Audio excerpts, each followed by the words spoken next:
Like, usually when you're watching a super glossy, ultra-dramatic TV show, right? And they leave you on a cliffhanger, it's just a metaphor. Oh, absolutely. It's like a gasp or a sudden cut to black or whatever. Exactly. A lingering look between two lovers who definitely should not be looking at each other. But sometimes, babes, a show just decides to strip away all the metaphors entirely and be violently, stunningly literal. Literally. I mean, you are left staring at a billionaire media mogul bleeding out on a plush carpet, his skull freshly acquainted with a very sharp, very heavy television award. It's insane. Babes, welcome back. Good morning, good evening, good day, good life. We are so incredibly glad to have you here with us today, sitting right at the table, ready to embrace the absolute madness. You know the vibe in the studio today. The strawberry limeades are officially on deck. Rum spiked, of course. Obviously. And babes, we are feeling the summer vibes tonight. I am fully, unapologetically embracing tropical delusion right now. And I am treating mixology like a highly respected art form, honestly. I spent 20 minutes perfectly balancing the acidity of the lime with the sweetness of the strawberry puree before I even looked at the rum. It is a science, bestie. See, I just poured a truly unhinged amount of rum into my cup and hope for the best. Because honestly, is there anything more emotionally healing than a summer drink? No, you're right. It just fixes things. I am firmly of the belief that if a drink is frozen, fruity, or served with a tiny paper umbrella, it automatically improves your mood by at least 40%. It improves your mood, sure. But let's be real. Rum instantly creates bad decisions. It is the liquor of chaotic texts to your ex, booking non-refundable flights to places you absolutely cannot afford and deciding that you need bangs at 2 a.m. Which is exactly the energy we need for today's episode.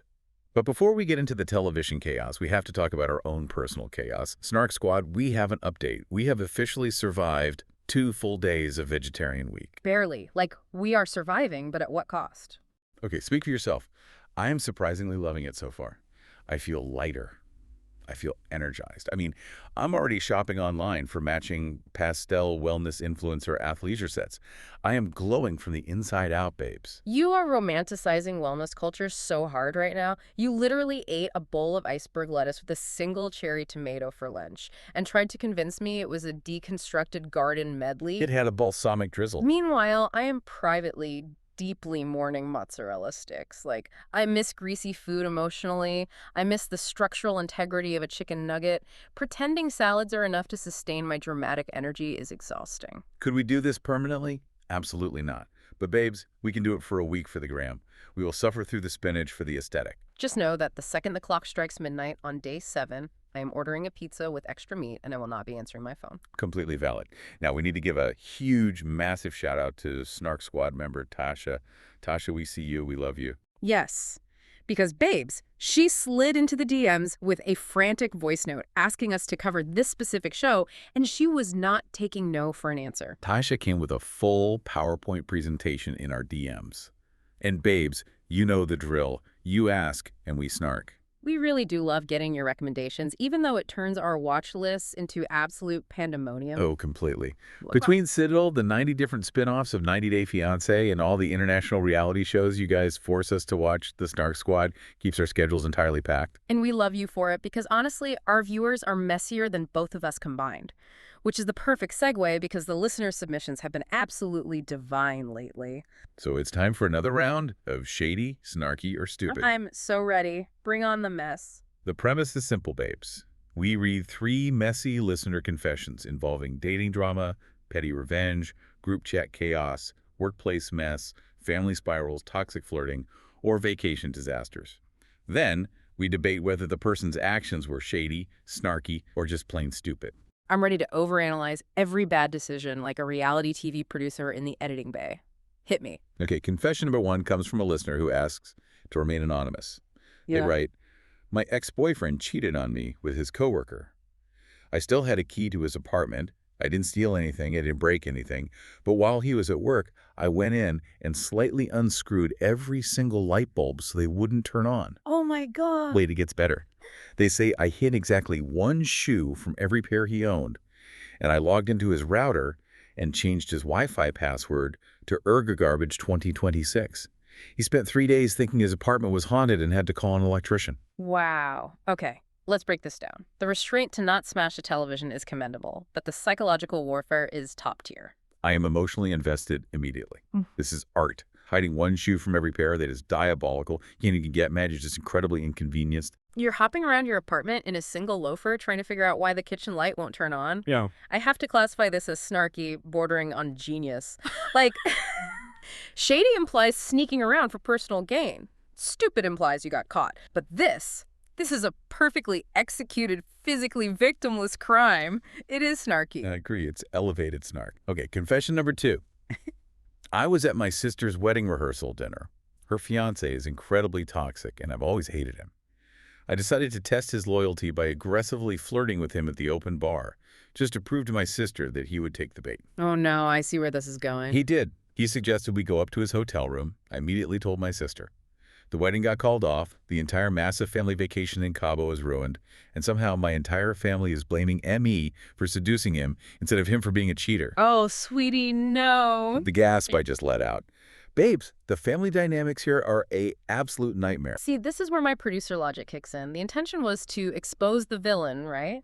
But the execution made you the villain in the edit. You never set the trap yourself. You hire a third-party honeypot. Yes, you hire a random girl from the bar. Exactly. By doing it yourself, you gave the family a scapegoat. It's so unfair, though. He was literally about to cheat on his bride-to-be the night before the wedding with her sister. I know, but I have to put this in the stupid category, not because you're a bad person, but because you played a very dangerous game of toxic flirting and didn't anticipate the blowback. Families will always shoot the messenger if the message cancels a Cabo vacation. So true. You lost your Cabo trip, and now you're the family pariah. Stupid it is. Okay, final confession. Confession number 3. My coworker kept stealing my artisan, expensive vegan lunches out of the communal fridge. HR did nothing. So I made a decoy sandwich using the hottest, most illegal ghost pepper sauce I could order on the internet. Okay, I love this already. They ate it, had a massive physical reaction, threw up in the break room bin, and had to go home. HR tried to investigate, but I just played completely dumb and said I like spicy food. The lunch theft has stopped permanently. Now this is tricky. From a legal standpoint, arguably shady, but from a moral standpoint, justice. It is absolute, unfiltered, shady behavior, and I support it wholeheartedly.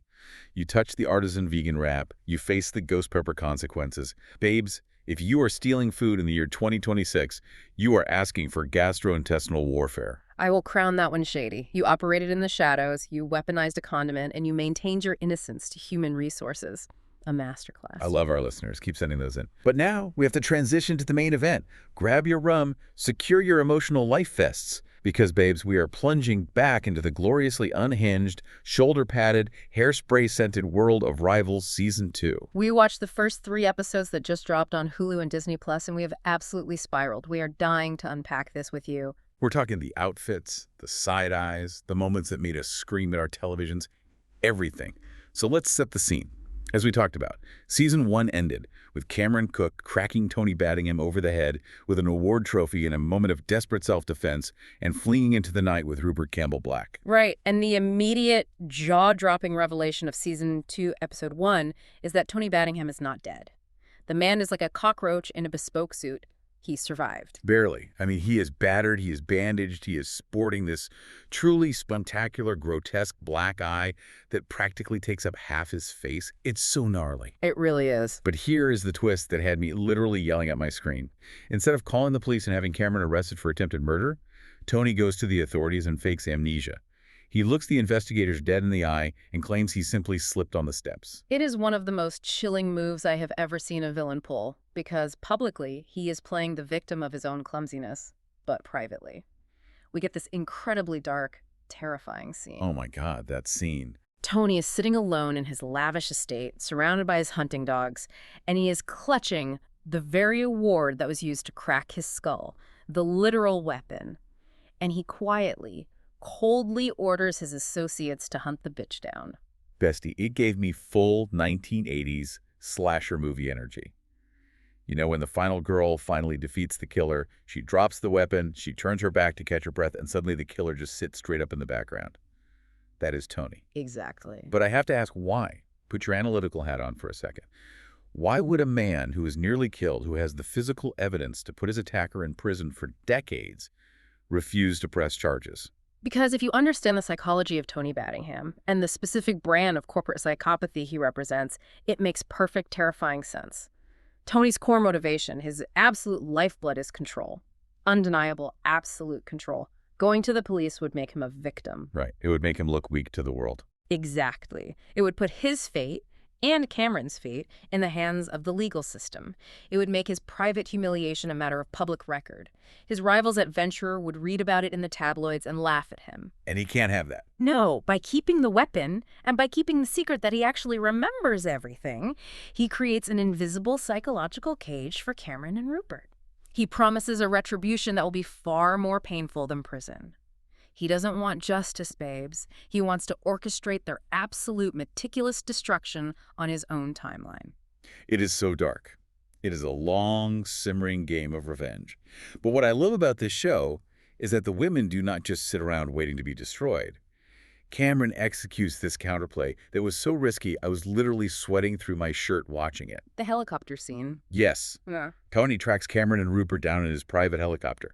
The shot is amazing, this massive chopper eclipsing Rupert on his little motorcycle. It's basically Tony screaming, "I have more money and power than you." And what does Cameron do? She doesn't run. She walks up to the helicopter, looks Tony in the eye, and gets in. She tells Rupert she has to do it to stay ahead of the game. It is a brilliant, desperate tactical maneuver. She knows Tony is holding this massive threat over her head, this sword of Damocles. Right. So she gets him in a scenario where she forces a conversation, and she actually manipulates Tony into admitting on some level that the injury was an accident. She effectively neutralizes his immediate threat of police action by calling his bluff. And then, babes, the audacity of what happens next. Right after securing that little safety net, they're at this massive, incredibly posh public polo match. Tony has just publicly cleared her name to the press, claiming she wasn't fleeing a murder scene, she was just studying the opposition. Ugh, the PR spin. Right. And Cameron, wearing this absolutely stunning 80s power outfit the shoulder pads were giving, architectural marvel, I am obsessed. She walks right over to Rupert and kisses him. Passionately. In front of the cameras. Yeah. In front of Tony. In front of Tony's wife. In front of all of Rutshire High Society. I was screaming. I had to pause the TV and take a lap around my living room. The sheer disrespect. It was a tactical strike designed for maximum psychological damage. Cameron is essentially looking at Tony and saying, "You don't own me, you don't control me, and out of every man in the world, I am actively choosing your absolute worst enemy." It is brilliant television, but it is also poking a very, very dangerous bear. Absolutely. And while Tony is playing this long game of psychological warfare, the immediate suffocating anxiety of Rutshire society is captured in a completely different way in episode 2. We have to talk about the kitchen scene. The one take, this is going to go down in television history, I swear. Babes, let me set the scene for you. We are at the home of Sarah Stratton, the gorgeous Corinium TV darling. She is hosting this massively important dinner party for her husband, Paul, who is a conservative MP. The pressure is on. He's trying to schmooze party elites, and Sarah has to present the flawless image of the ultimate political wife. But underneath the hairspray and the pearls, Sarah is drowning.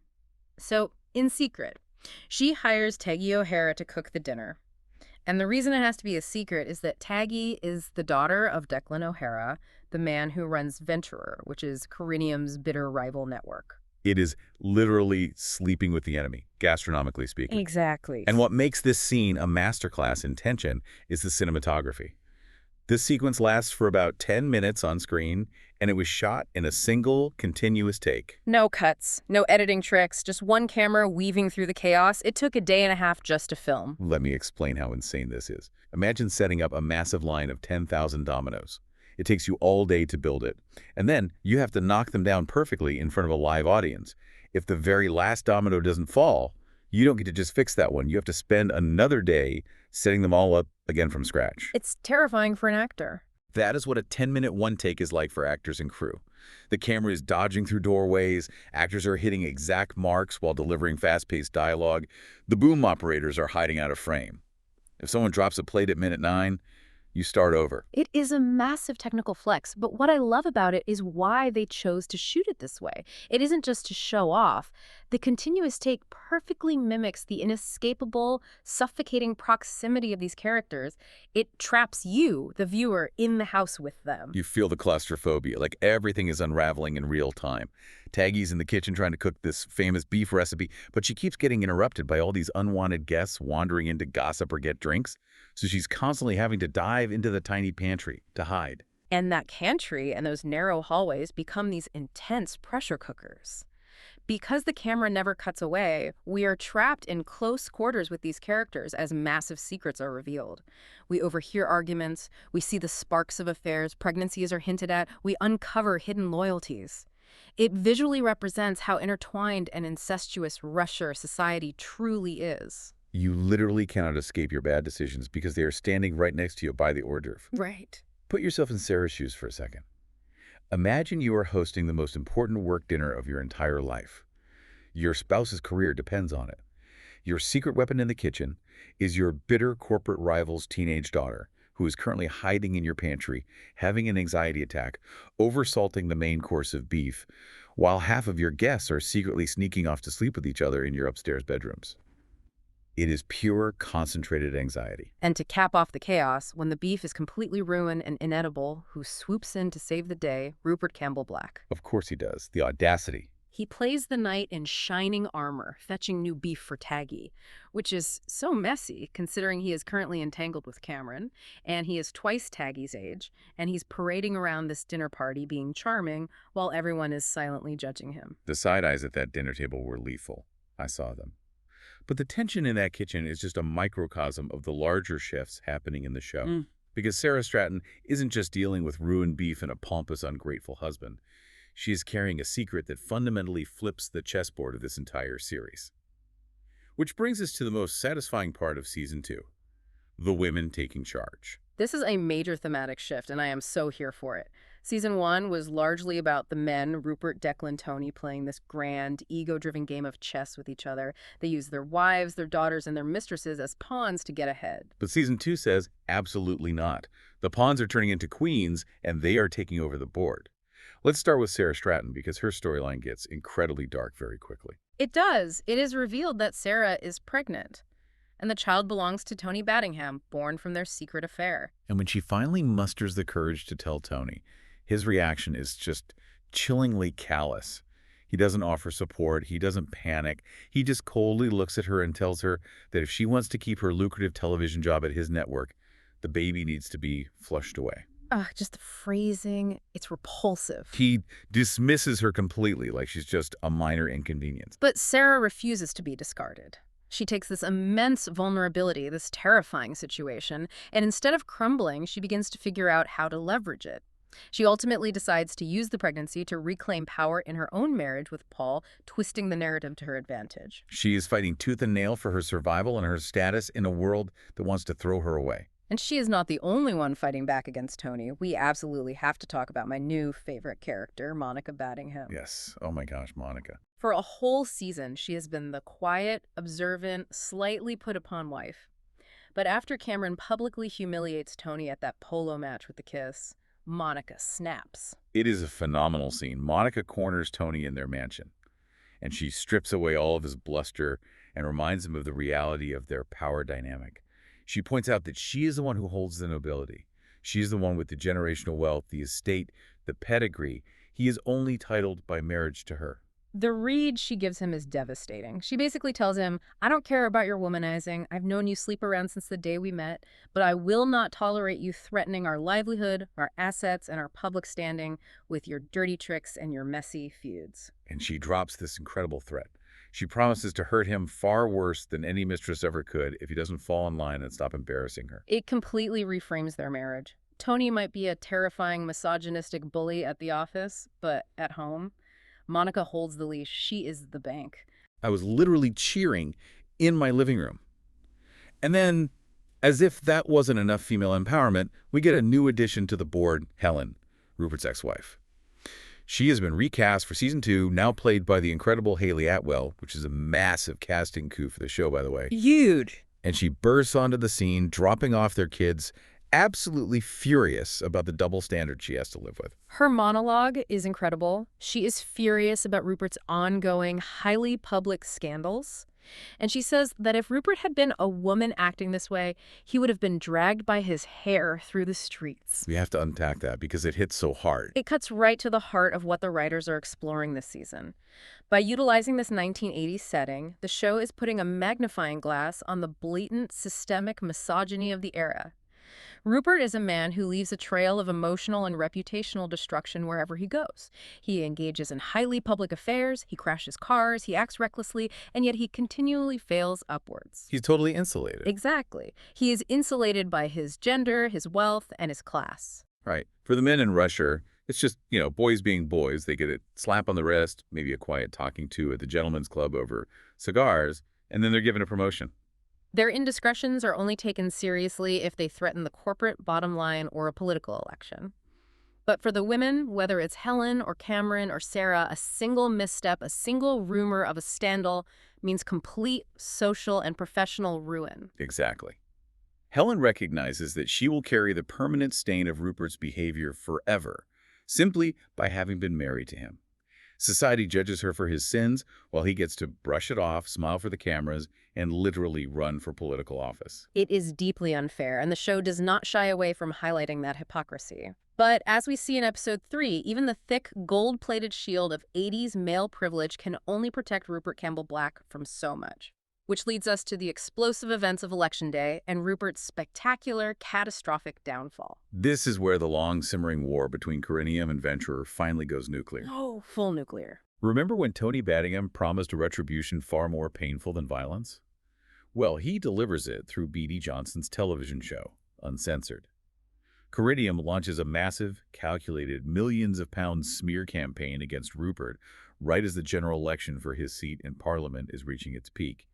And they do it by releasing secretly recorded audio cassette tapes. The contents of these tapes are devastating to any public figure, let alone a conservative politician in 1980s Britain. The tapes reveal Rupert's involvement in underground group sex sessions, a blatant and reckless lack of protection, and, perhaps most damningly for his career, crystal-clear audio of him fiercely bad-mouthing Prime Minister Margaret Thatcher. Okay, we need to pause here for a second to address the specific historical context the show is weaving into this scandal. The scene where the tapes leak is incredibly heavy.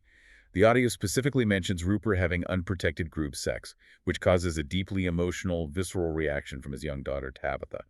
She breaks down crying out of sheer terror that her father is going to die of AIDS. It is crucial to understand how this is portrayed within the script. The show is grounding its soapy drama in the very real, very terrifying historical context of the mid-80s. At that time, the AIDS epidemic was a global health crisis surrounded by immense fear, rampant misinformation, and a devastatingly high mortality rate. Right. A public revelation of this nature wasn't just a tabloid embarrassment or a cheating scandal. It was viewed by the public as a literal death sentence, both biologically and politically. The societal panic surrounding the epidemic is what gives Tony's specific smear campaign its lethal potency against Rupert's public image. Just to pause for a second, Daves, because we're talking about heavy 80s politics. We want to be clear that we are simply reporting on the political landscape as it is portrayed in the script of the show, without endorsing or taking sides on the political viewpoints of the characters. Exactly. We are just looking at the narrative. Right. And that is especially true for the side plot involving Gerald and Charles. Yes, Gerald and Charles are secretly dating, and Gerald is running as a conservative member of Parliament and MP. There is a deeply tense scene where Charles challenges Gerald, pointing out the hypocrisy of his run, stating that the Conservative Party of that era is actively taking away gay men's rights to even be considered human beings. So intense. Gerald argues he can change the system from the inside. It's a heavy, complex dynamic that adds a massive layer of tension to the election backdrop. Again, just reporting the script's portrayal. It highlights how personal survival and political ambition are constantly at war for these characters. And nowhere is that more evident than with Rupert on election night. Because, bestie, here is the twist that made my jaw drop to the floor. Despite this massive, highly coordinated, horribly damaging smear campaign, Rupert actually wins the election. I couldn't believe it. He retains his MP seat for Chelford and Bisley. The public actually voted for him. It defies all logic. It is wild. But this raises such a fascinating question about the true nature of power in this world. because winning the public vote does not save him. The pressure from Downing Street, which for our international babes is the Prime Minister's inner circle, is so intense that Mrs. Thatcher essentially demands his head on a platter. He is forced by the political machine to immediately resign as an MP and as the Minister of Sport. It is the ultimate tragic irony. He wins the public battle, but he loses the political war. And the destruction doesn't stop at politics. The corporate world instantly turns on him, too. He is voted off the board of Venture Television by his own peers, and the deciding vote to oust him, it's cast by Declan O'Hara. Ouch. The absolute betrayal. Corporate self-preservation kicks in instantly. Freddie Jones tries to defend Rupert, noting that they desperately need his financial stake to keep the network afloat. But the reality is a pristine public reputation is the currency of television. Venture simply cannot survive being anchored to a man whose reputation is currently in absolute freefall. They cut the cord without hesitation. It is a breathtaking fall from grace. Rupert goes from being the untouchable golden boy of Rutshire to a complete pariah in the span of a single analog broadcast. And this massive vacuum of power and reputation naturally ripples out to affect the show's incredibly complex web of romantic entanglements. Which brings us to the messy, messy love lives of these characters. Because in Rivals, romance is never just romance. It is weaponized. It is inextricably linked to the power struggles and the corporate warfare we've been discussing. Let's look at the triangle of Rupert, Cameron, and Taggy. Even after the tapes leak, even after the public ruin and the humiliation, the loyalties are deeply tested. Taggy continues to pine for Rupert, harboring this pure, if entirely naive affection for him, but Rupert, in a rare moment of what looks like genuine care, pushes her away. He believes he is too toxic, that his life is too radioactive, and that he will only destroy her like he destroyed Helen. And on the other side of the coin, you have Cameron. She stands fiercely by his side during his absolute lowest moment. She tells him she loves him, defending him against everyone. But you have to wonder, is it actually love? Or is it a trauma bond forged in the fires of their shared violent war against Tony? That is the million-dollar question. I look at these relationships and I have to ask, are any of these people actually capable of love? Or are they just forming strategic alliances for survival, like players on a reality show? Right. Think about Declan and Maud. Declan is so obsessed with the success of Venturer and producing this new BBC documentary about the poet Yeats that he completely neglects his wife. He misses her play performances. He ignores her pleas for attention. It's a marriage running on absolute fumes. And Tony Baddingham, being the master sociopathic tactician that he is, sees that neglect from a mile away and weaponizes it. Tony capitalizes on Declan's absence by swooping in and offering Maud the lead role of Titania in Corinium's massive new production of A Midsummer Night's Dream. It is so sinister. Because to the outside world, it looks like a kind, artistic, generous gesture. Like, oh, I believe in your talent. But it has absolutely nothing to do with art. It is a calculated, strategic strike on Declan's flank. Tony is intentionally pulling Declan's neglected wife into the Corinium orbit, creating a massive conflict of interest and planting a ticking time bomb right in the middle of Declan's personal life. In Rutshire, seduction and casting calls are just alternate weapons of corporate warfare. It makes you question every single interaction, even the fan-favorite couple, Freddie and Lizzie. They share these quiet, achingly tender moments amidst the chaos of the election coverage, but even their dynamic is steeped in tragedy. Freddie has this profound, heartbreaking realization that he is only staying with his wife, Valerie, to make her happy. Oh, my heart broke. He is completely sacrificing his own happiness and his true desires out of a suffocating sense of duty. It's a brilliant narrative contrast to the aggressive, selfish ambition of Tony and Rupert. Freddie and Lizzie represent this quiet yearning for genuine connection, but they are trapped by the societal expectations, the mortgages, and the commitments of the world they live in. It's heartbreaking. I want them to be happy, but I know this show is going to make them suffer. Of course they will. And speaking of yearning and waiting and suffering, we need to talk about what the streaming networks are doing to us, the audience. Because while the characters are playing these long, calculated games of delayed gratification, Hulu and Disney Plus are doing the exact same thing to us. Babes, welcome to the metadrama of the release schedule. This has been a massive point of contention in the fan communities. Viewers went into this season expecting the modern standard, binging all 12 episodes over a single, glorious, rum-fueled weekend. But instead, we were hit with a highly staggered, agonizingly slow release. Episodes 1, 2, and 3 dropped on May 15th. We're going to get episodes 4, 5, and 6 released weekly until June 5th, and then The remaining 6 episodes are delayed until later in the year, and rumors are saying we are talking autumn or winter of 2026. I can't. It is a significant, heavily debated pivot from the Season 1 strategy. It is. As a viewer of the binge watch era, I share the collective frustration of the Snark Squad. When you are hooked on a show this soapy, this dramatic, and this juicy, you want to devour it whole. Hitting a brick wall at episode 6 and being told to wait 6 months is agonizing. It really is. But I want you to try and appreciate the slow burn here because there is actual logic behind it. There is a real method to the madness. Executive producer Dominic Treadwell-Collins and writer Laura Wade did interviews explaining the reasoning behind this split, and it's a mix of economics, logistics, and creativity. Okay, lay it on me. Part of it is purely practical. Producing 12 hours of complex, high-gloss period drama, the costumes, the vintage cars, the needle drops takes a massive amount of time in post-production. They are literally still editing and coloring the second half of the season right now. Okay, that makes sense. And then there's the external economic factor, right? The FIFA World Cup is dominating the summer television schedule globally.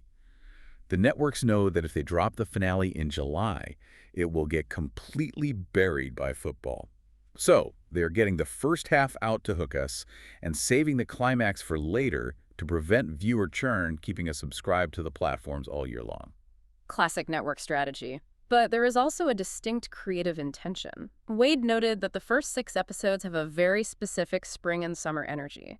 Pool parties, polo matches, the sweaty heat of the election.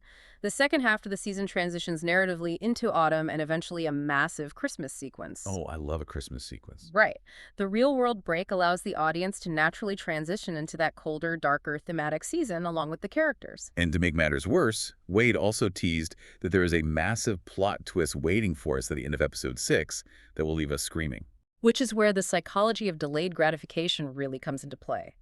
By forcing a multi-month hiatus right after a massive cliffhanger, the creators are ensuring that Rivals stays at the center of the cultural conversation. It gives fans time to digest the story, generate wild, unhinged theories on Reddit, and build anticipation. It's brilliant, honestly. It mirrors the exact serialized storytelling of the 1980s soap operas like Dallas or Dynasty that the show is emulating. Back then, you couldn't binge. You had to wait all summer to find out who shot JR.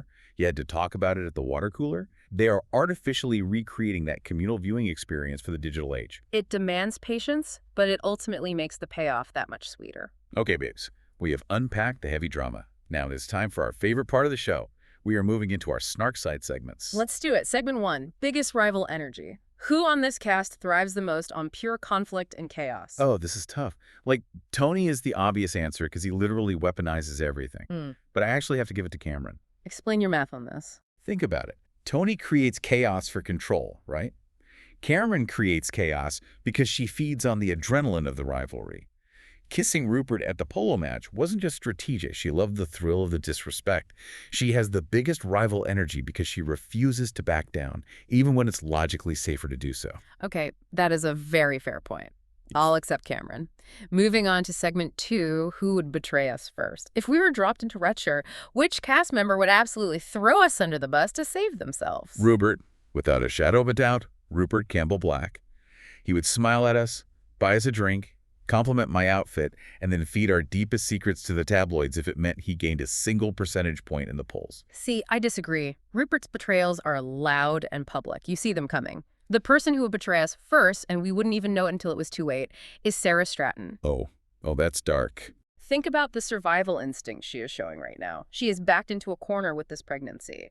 If throwing us under the bus meant securing her status and protecting her secret, she would do it with a sweet smile and a perfectly baked casserole. You are so right. The desperate ones are the most dangerous. Okay. Segment 3, soft girl versus villain era. We have to assign each cast member their current life era. I'll start.